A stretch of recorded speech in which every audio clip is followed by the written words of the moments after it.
My name is Mary. I'm a retired school secretary, a mother of one, and until recently, someone who believed that love, especially a mother's love, was enough to hold a family together. The day Ethan offered to take me on a little drive through the Mojave Desert, I thought it was his way of reconnecting. It had been a while since we'd spent real time together, just the two of us. He said he had a surprise, something peaceful and quiet. I packed a hat, a bottle of water, and a little sunscreen, thinking it might be a walk down memory lane, or a new trail he'd discovered.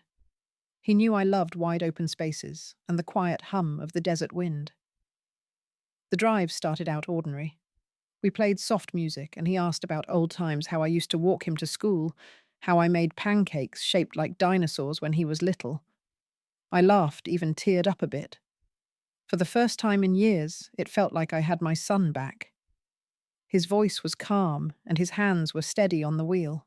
But there was something in his eyes I couldn't place, something heavy, like he was carrying a thought too big to say out loud. The road started to stretch longer between signs. The mountains turned to flat dust and rock. Saguaros stood like silent guards along the roadside, and the sun painted the sky in layers of gold and burnt orange. I kept asking where we were going, but he'd just smile and say it was a surprise. That word, again, surprise. But it didn't feel like one anymore. It felt like a delay, like he was buying time. Somewhere past the last gas station, the signal on my phone disappeared. I noticed he had stopped answering my small talk. His knuckles tightened on the steering wheel and his jaw clenched every time I brought up something simple, like what Jessica might be cooking for dinner. The silence between us grew louder than the tires humming against the road. The desert looked endless, stretched so far it felt like we'd fallen off the edge of a map. No more power lines, no road signs, just flat heat and sand that shimmered like water under the sun. I turned to him and asked again, half laughing, half nervous, what this surprise was. He looked straight ahead. Not a word. That was the moment the chill crept in despite the sun. I tried to brush it off, told myself he was stressed. Maybe he had something personal to share and just didn't know how. I glanced down at my purse still on my lap and realized I hadn't touched my phone in a while. But when I looked back at him, he was already gripping the wheel, tighter eyes focused on something invisible up ahead. A strange stillness settled inside the car, the kind that makes your skin itch even though there's no sound. I shifted in my seat and felt my heart flutter like a warning from my body that my mind couldn't yet grasp. Then, without a word, he slowed down. The car came to a stop on a patch of desert, so empty, so silent, it felt like we had landed in another world. He turned off the engine, and for a moment, we just sat there. The only thing I could hear was the ticking sound of metal cooling under the sun. He still wouldn't look at me. That's when I knew. Something was wrong. Something was terribly, heartbreakingly wrong. The moment he turned off the engine, I knew something wasn't right. He didn't speak. He didn't even look at me, just sat there gripping the wheel like his hands might break through it. I waited, thinking maybe he needed time to talk, that maybe he was about to share something difficult. But instead he got out of the car, walked around and opened my door. He didn't say please. He didn't even say why. Just told me to get out. At first I thought he was joking. I even laughed, trying to lighten the air between us. But the look on his face wasn't one I recognized. It wasn't the boy I raised. His eyes were blank, like he'd buried every trace of love beneath layers of something colder. I asked him why. I asked what this was about. He said it was time I stopped interfering, that Jessica and he needed space, that I had become a problem. I stared at him, waiting for a crack in the mask, some sign he didn't mean it. But instead he reached into the back seat, pulled out my purse, and dropped it onto the sand like it was trash. My chest tightened. My heart began to pound so loudly I could hear it echo in my ears. I reached out to touch his arm to anchor myself to make this stop. He pulled away. My voice broke as I called his name, not once, but twice. Ethan. The sound of it tasted wrong. The desert was dead silent except for the wind pushing heat against my face. It was too still, too dry, too final. He climbed back into the car. I stepped forward, my legs trembling so hard I almost fell. I asked him again, this time louder, with panic dripping from every word. "Don't do this. You can't do this." But he didn't answer. He closed the door, turned the key, and the engine roared to life. For a second I thought he would stop, that his conscience would wake up. But then the car rolled forward. I ran, not fast. My legs weren't built for running anymore. But I ran. I shouted his name like I used to when he was a little boy playing too close to the street. The tires kicked up a cloud of dust, and within seconds the only thing left was the shrinking shape of his car vanishing into the desert glare.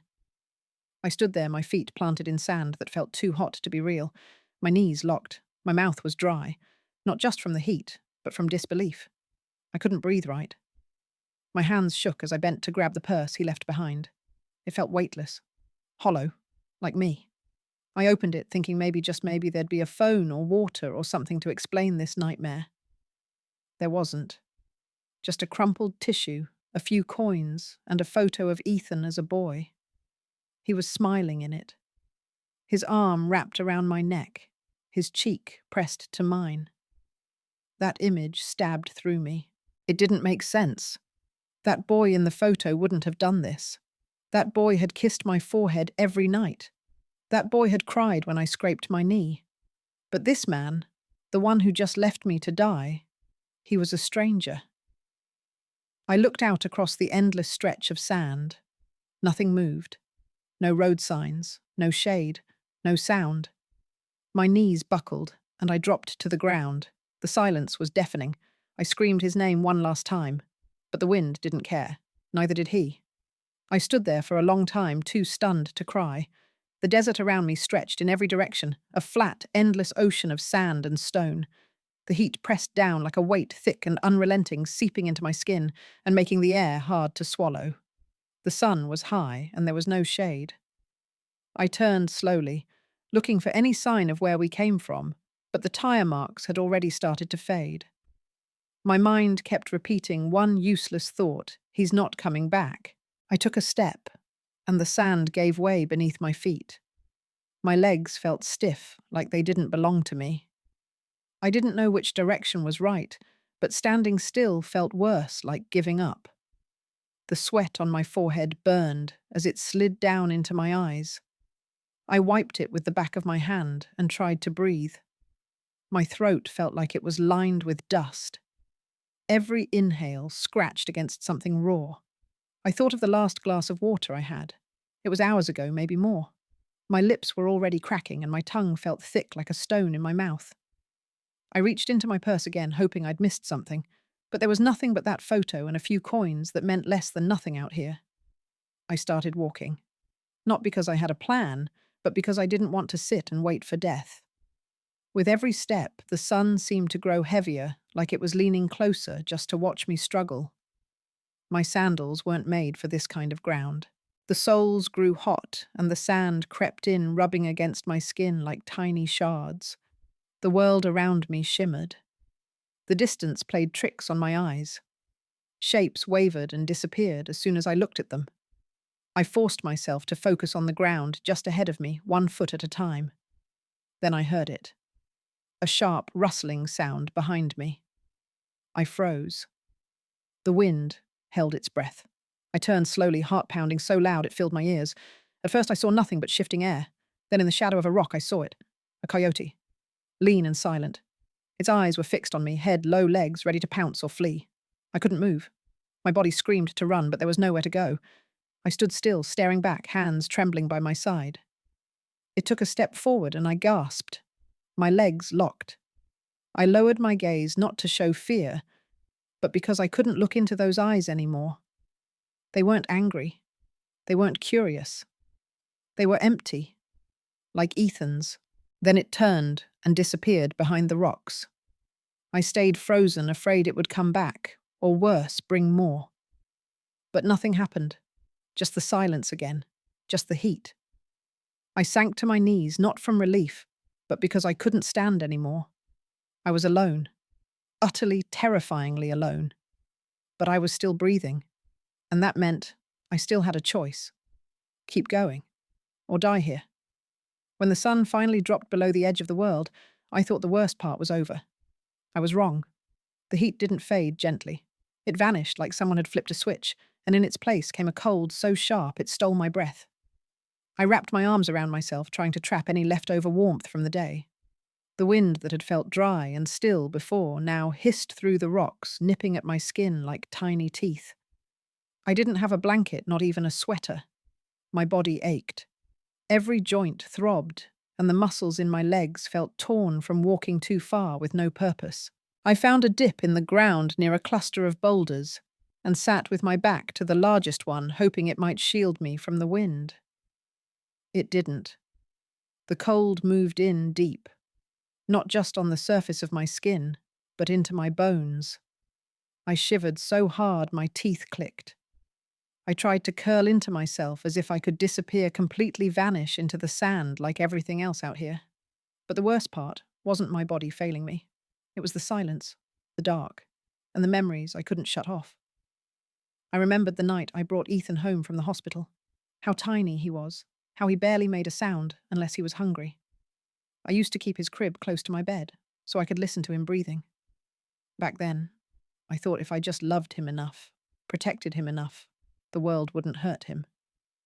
I remembered his first steps, the way he looked back at me every few seconds, to make sure I was watching. His little hands holding my fingers when he learned to walk when he was afraid of falling. I remembered making him toast with cinnamon and sugar just the way he liked it. He'd sit on the counter and tell me about dinosaurs. And I remembered the first time he lied to me. He must have been 10, said he hadn't broken the neighbor's window. But the truth was written all over his face. I wasn't angry. I just told him next time be honest with me, that I'd always be there no matter what. That was the first promise I made him. He made a promise too. Said he'd take care of me when I got old. Said no matter what happened, he'd never turn his back on me. That he'd never be like his father. I believed him. I don't know when things changed. Maybe I missed it. Maybe I didn't want to see it. But somewhere along the line, the boy who held my hand became the man who walked away. I sat there, in the cold, arms wrapped tight eyes, closed, willing sleep to come. But it didn't. Only the wind moved. Only the stars above, cold and unblinking, bore witness to the way I broke that night. Not from fear, not even from pain, but from a kind of loneliness that has no name. I don't know how long I'd been sitting there huddled against the rock when I saw it. At first I thought my eyes were playing tricks on me, the kind they say happens after too much sun and not enough water. But then it blinked again, small, faint, a shimmer of light moving across the horizon. My breath caught. I blinked, rubbed my eyes, and stared harder. It was real. It was faint, and it was far, but it was there. A flicker of something moving, something alive. I felt a jolt inside me, a sudden rush of hope that lit up my chest so fast it almost hurt. I scrambled for my purse. My hands were stiff from the cold, my fingers barely able to move, but I found the mirror, the small compact I kept for touch-ups, the one with the cracked hinge. I flipped it open and angled it toward the light. I didn't know if it would work. I didn't care. I caught a bit of moonlight on the mirror and tilted it, hoping it might bounce toward that flicker. I moved it back and forth, slow, then fast, trying every angle. My arms ached. My whole body protested, but I kept going. The wind stung my face, and my teeth were chattering now. I kept one eye on the mirror, the other on the distant glow. It didn't grow larger. It didn't move closer. But it didn't vanish either. I whispered to no one. Please see me. Please don't go. I don't know who I was talking to. God fate a stranger in the dark, but I meant every word. That sliver of light became the only thing holding me together, but minutes passed, then more. The light wavered. I couldn't tell if it was turning or if it was just the wind stirring the dust between us. My arm dropped for a second. I couldn't feel it anymore. The cold had seeped too deep. I closed my eyes, then opened them quickly, afraid I'd miss it. Still there, still faint, still, my hope flickered, like that light dancing on the edge of something I couldn't name. I tried to wave again, just one more time. Then the light disappeared. It didn't fade slowly. It just went out, like someone flipped a switch. I stared into the blackness, heart thudding so hard it hurt. Maybe it had been nothing. Maybe it had been someone who never saw me.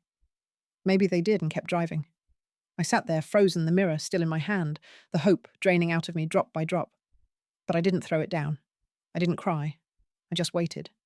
Because that's all I had left. And because even in the deepest dark, some part of me still believed it might come back. Even if it didn't. Even if it never had. I heard it from Linda, the woman who runs the bakery down the street. She used to work with Ethan's wife, Jessica, before everything fell apart. She told me the news as if it were just gossip, but to me it landed like a quiet storm. Ethan lost his job. Apparently he'd been skipping shifts, missing deadlines and snapping at co-workers. The company gave him a few warnings, but in the end, they let him go. Just like that. No fanfare, no fight, just an exit. Jessica didn't stick around much longer. She packed a suitcase one morning, left a note, and was gone before noon. Linda said no one saw it coming, but I did. Maybe not the day or the hour, but I knew something in that marriage had started to rot. You can hear it in the silence when two people stop trying. I didn't feel satisfied when I heard it. No sense of justice. Just this dull, empty ache in my chest. Like watching someone you once loved drown, only they were the one who stepped into the water. No one pushed them. No one held their head under. I pictured Ethan sitting alone in that small apartment, the same one I helped him move into. I pictured the job badge he used to wear clipped to his belt, now tossed somewhere in a drawer he never opens. And I pictured Jessica's side of the closet empty and echoing with the sound of her heels that would never return. I don't know if he cried. I don't know if he yelled. Maybe he just sat there in silence like I had under the stars that first night, frozen by a pain he didn't have the words to name. Part of me wanted to believe it was karma, that the universe had found balance. He abandoned me, and now he'd been abandoned. He discarded me like a burden, and now he'd become one to himself. But justice isn't always that neat, and pain doesn't cancel pain. Another part of me felt something closer to sorrow. Not sympathy, not yet, but something like the ghost of it. Because even after everything, he was still my son.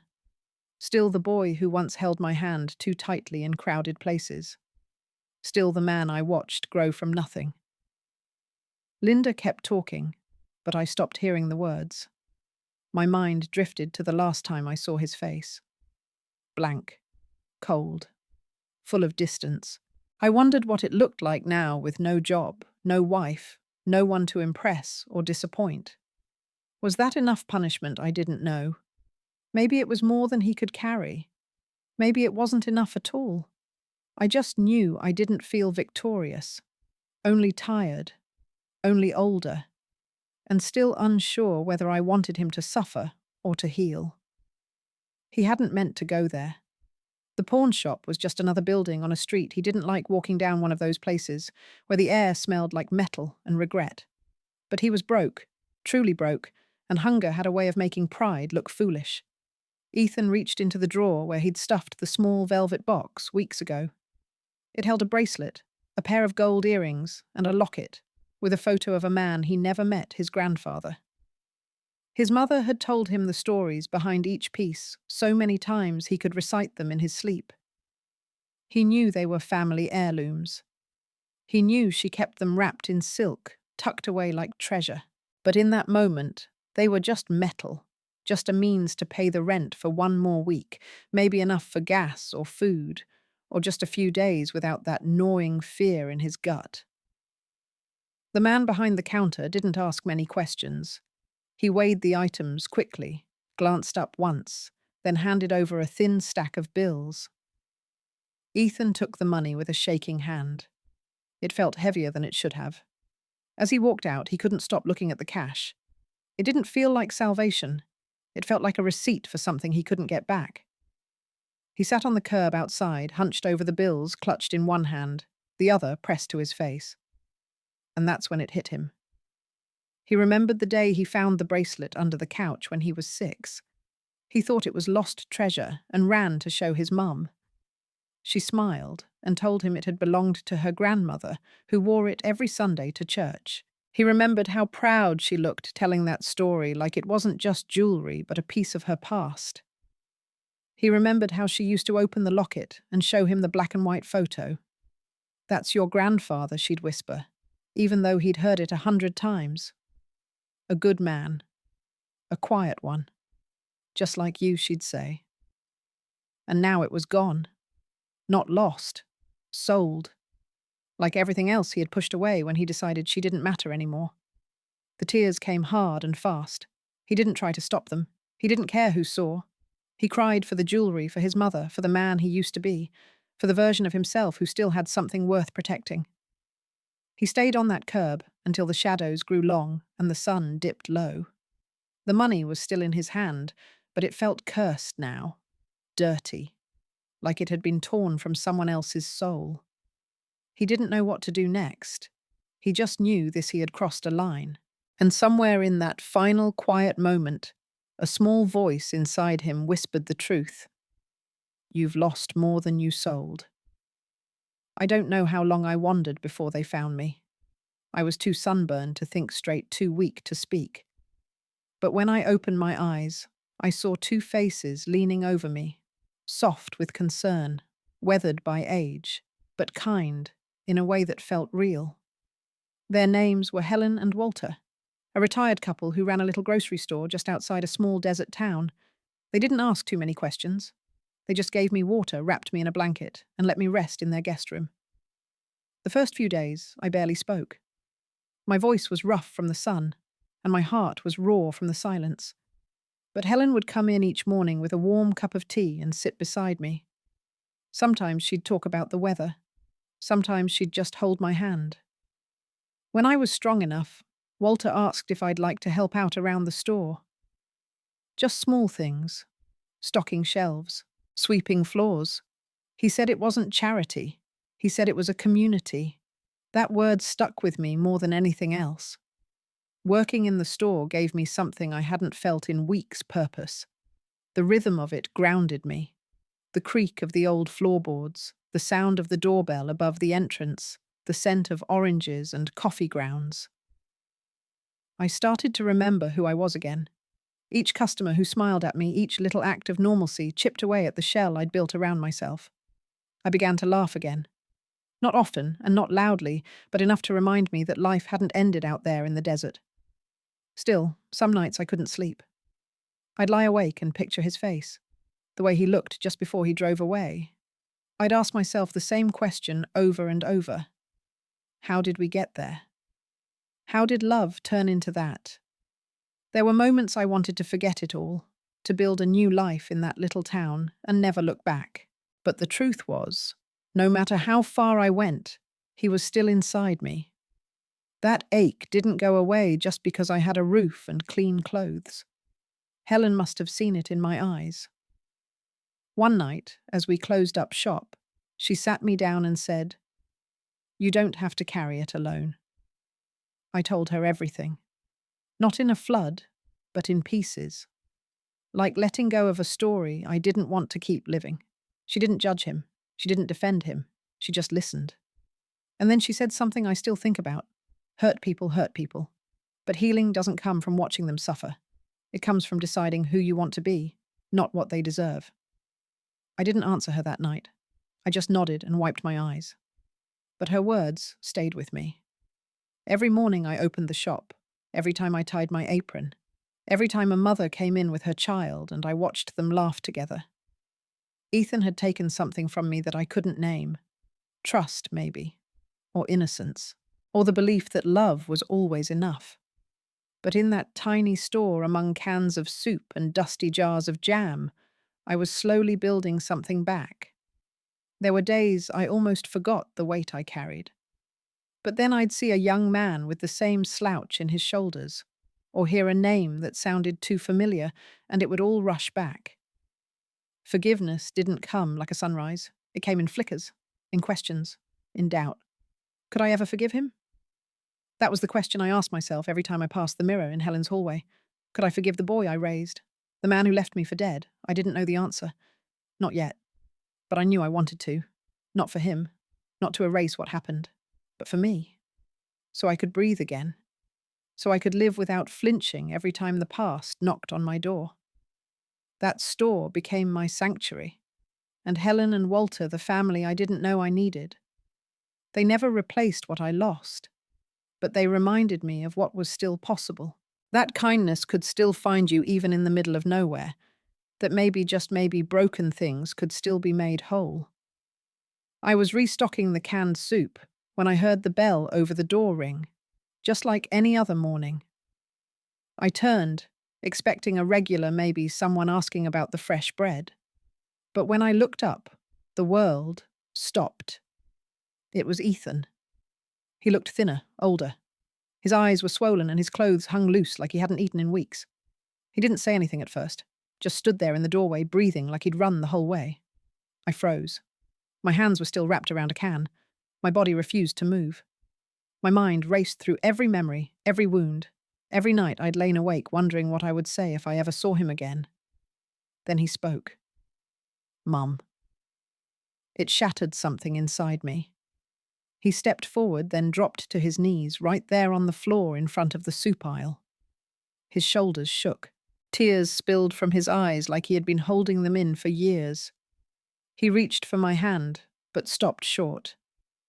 I'm sorry. Over and over. I'm sorry. I didn't know what to do. I didn't think. I wasn't myself. I was scared. I was angry. I was wrong. His words blurred into one long stream of regret. I couldn't speak. Helen peeked from the back eyes wide, but didn't say a word. She knew. She just quietly turned away and gave us the room. Ethan kept crying, kept pleading. His voice cracked. His face was red and raw. And I stood there still holding the can like it was the only solid thing I had. Part of me wanted to pull him up, to tell him it was okay, to wrap my arms around him and pretend we hadn't both been broken by what happened. But another part of me couldn't move, couldn't forget the silence of that desert, the heat, the fear, the betrayal. I watched him crumble on that floor the same way I had crumbled in the sand, and for a moment I didn't see the man who left me behind. I saw the boy who used to hide in the closet during thunderstorms, the boy who once cried when his goldfish died. My throat tightened. My heart thudded so hard it hurt. He said he'd looked for me for months, that he thought I was dead, that the guilt nearly killed him, that he didn't deserve forgiveness, but he came anyway, because not knowing was worse than being told no. Still, I said nothing. My hands were shaking now, my legs felt weak. I wanted to scream. I wanted to hold him. I wanted to ask why. I wanted to ask how. But all I could do was stare. There we were, mother and son, wounded, changed, standing in a tiny grocery store between shelves of soup and cereal with more history than words could hold. And in that silence, everything we'd lost filled the air between us. I didn't say a word. He was still on his knees, trembling, with his eyes begging for something he couldn't name. I could feel every emotion he poured out, not through his voice, but through the way his shoulders sagged, and his hands hovered in mid-air, unsure if he was allowed to reach for me. I looked at him. Really looked. His face was thinner, his skin tired, his expression raw with sorrow. But behind all of that I saw the little boy he used to be. The one who would curl up beside me after nightmares. The one who would grip my fingers so tightly in crowds. My heart didn't suddenly forget the pain, but something inside me softened like snow melting in the early spring. I let the silence stay between us. Not as punishment, but because some wounds don't need words. Some moments speak for themselves. He lowered his head again. His hands fell to his lap. I could tell he was preparing for me to walk away. Maybe he thought he deserved that. Maybe he did. But I didn't move. I bent down slowly. My knees protested, but I didn't care. I reached out and placed my hand gently over his. Not firm, not shaking. Just there. Steady.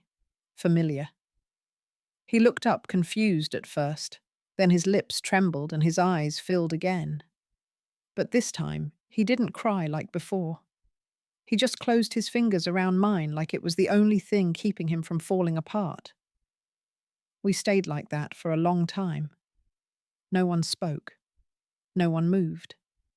It was as if time itself paused to breathe with us. I didn't need to tell him I forgave him. He felt it. In the quiet of that moment, in the warmth of my hand over his, he understood. And maybe that was the only apology either of us would ever need. He leaned his head gently against my knee like a child trying to go home again. And I let him. I didn't stroke his hair. I didn't whisper anything comforting. I just stayed, present, grounded, whole. The bell above the store door rang again as someone walked in, but the world outside didn't matter just then. For the first time in a long time, we were no longer broken by the past. We were simply mother and son holding on. I don't know what comes next. Maybe healing is slow, maybe it takes years. But in that moment, with his hand in mine, I knew this much. Forgiveness doesn't always need a sentence. Sometimes it's just a gesture, a touch, a choice to stay when walking away would be easier. And I stayed.